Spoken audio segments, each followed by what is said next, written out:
tahapan pemungutan dan penghitungan suara Pilkada 2024. Assalamualaikum. Salam. Monggo, Mbak. Ya, Bu. Bu, saya dari KPPS TPS 1 mau memberikan undangan untuk Pilkada besok. Oh iya. Petugas KPPS mendatangi pemilih untuk memberikan formulir C pemberitahuan. Formulir C pemberitahuan wajib terdistribusi kepada pemilih 1 hari sebelum pelaksanaan Pilkada 2024. Jika ada yang belum terdistribusi, maka KPPS wajib mengembalikan formulir C pemberitahuan ke PPS. Sebelum pemilihan dilaksanakan, seluruh anggota KPPS melakukan persiapan di TPS, termasuk penempelan salinan DPT, DPTB, dan daftar pasangan calon. KPPS menerima semua perlengkapan dari PPS yang akan digunakan di hari pemungutan suara. TPS sudah harus siap 1 hari sebelum hari pemilihan. Pendistribusian kotak suara dilakukan oleh anggota PPS 1 hari sebelum hari pencoblosan, dibantu oleh Linmas dan diawasi oleh pengawas pemilu tingkat kelurahan atau desa.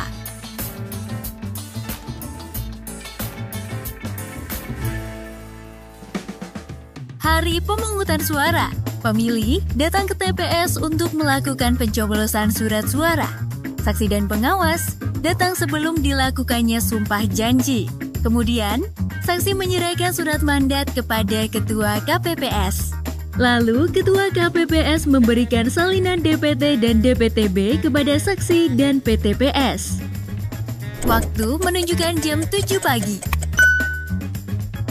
Ketua KPPS memimpin sumpah janji dan ditirukan oleh seluruh anggota KPPS. Hari ini kita akan mengambil terlebih dahulu sumpah janji anggota KPPS. Mohon nanti tirukan saya. Demi Allah, saya bersumpah. Demi Allah, saya bersumpah.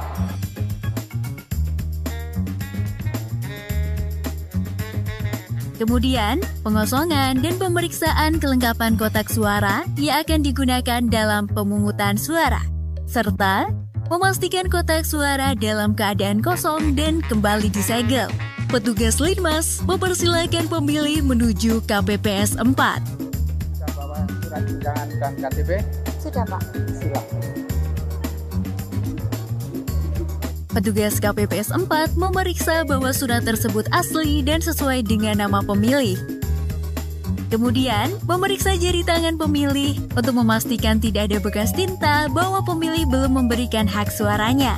Pemilih lalu mengisi daftar hadir di meja KPPS 5. Jika sudah lengkap, KPPS 5 mempersilahkan pemilih untuk menuju area duduk pemilih dan menunggu namanya dipanggil untuk memperoleh surat suara.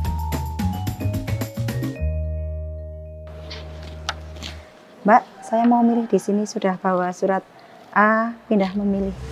Pemilih yang terdaftar dalam DPTB dapat menunjukkan formulir pemberitahuan surat pindah memilih. Pak, saya mau milih di sini. Sudah bawa surat undangannya? Kalau surat undangannya kok saya nggak dikasih ya, Pak? Terus gimana? Sudah bawa KTP? Bawa KTP. Coba saya lihat. Ya. Saya cek dulu. Pemilih yang tidak tertera di DPT dan DPTB wajib dicek pada cek DPT online. Jika tetap tidak muncul, wajib memperlihatkan identitas kependudukan yang menunjukkan domisili setempat dan dapat memilih sebagai DPK setelah jam 12 siang. Nama pemilih dipanggil oleh petugas KPPS 2. Pemilih atas nama Seviana Arnandasari. Formulir C pemberitahuan dipisahkan antara laki-laki dan perempuan. KPPS 1 menandatangani surat suara, lalu menyerahkan surat suara kepada pemilih.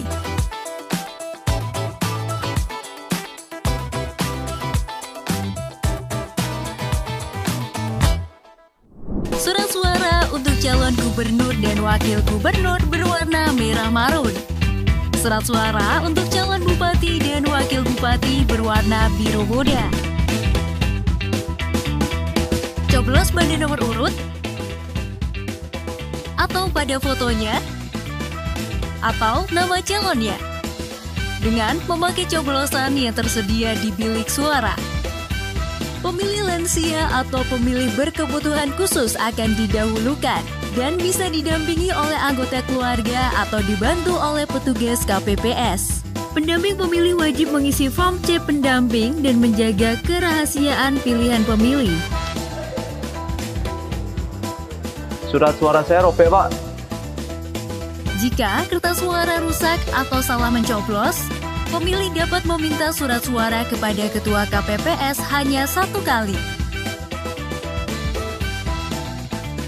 Setelah itu, pemilih keluar dari bilik suara dan memasukkan surat suara ke dalam kotak sesuai dengan jenis surat suara dengan pengawasan petugas KPPS 6. Pemilih menuju KPPS 7 untuk mencelupkan jari ke tinta sebagai tanda bahwa sudah mencoblos surat suara.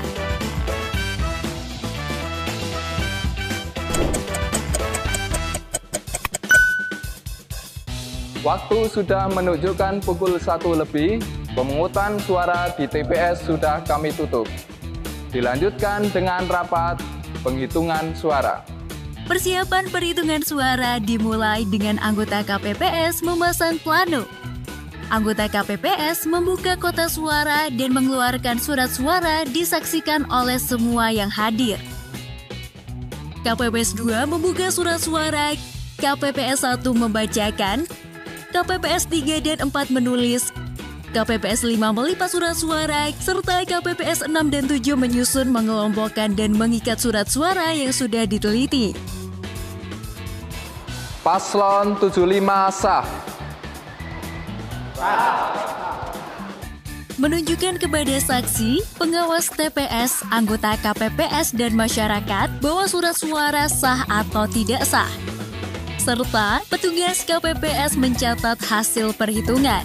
Surat suara dicoblos di tengah garis. Bagaimana para saksi? Sah. Tidak, jelas tidak itu. Tidak.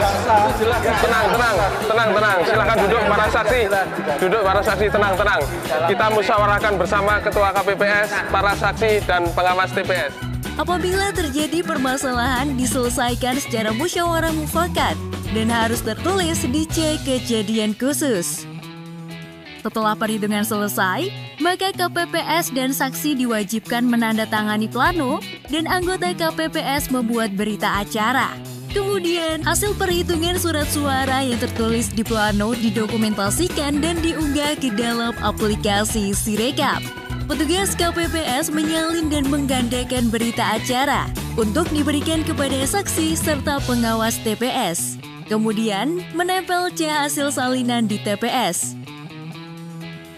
Surat suara dan berbagai logistik yang harus berada di dalam kotak suara dimasukkan. Kemudian disegel dan dikirimkan ke PPK melalui PPS untuk diadakan pleno rekapitulasi tingkat kecamatan.